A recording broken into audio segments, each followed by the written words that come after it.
ప్రాబ్లంను ఈజీగా చేయడం ఎలా? చూడండి ఒకసారి ఇక్కడ 68,000 రూపాయలను ఏ కామా బి కామా సిలు పంచుకొనగా ఏ పొందిన సొమ్ము బి పొందిన సొమ్ములో 2/3 వంతు మరియు బి పొందిన సొమ్ము సి పొందిన సొమ్ములో 1/4 వంతు అయినా ఏ పొందిన సొమ్ము ఎంత? చూడండి A/B = 2:3, B/C = 1:4.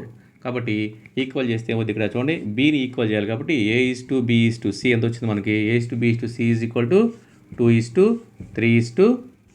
ఇది నిష్పత్తి. ఈ నిష్పత్తిలో మనం పంచుకోవాలి. కాబట్టి మొత్తం సొమ్ము మొత్తం అంత ఎంత వచ్చింది ఇక్కడ 17 అనగా 68,000 అయితే ఏమడిగాడు ఏ వాటా ఏ అంటే 2 అనగా ఎంత? చూడండి ఇక్కడ 2 × 68,000 డివైడెడ్ బై 17 యొక్క దీంట్లో 4 సార్లు పోతుంది.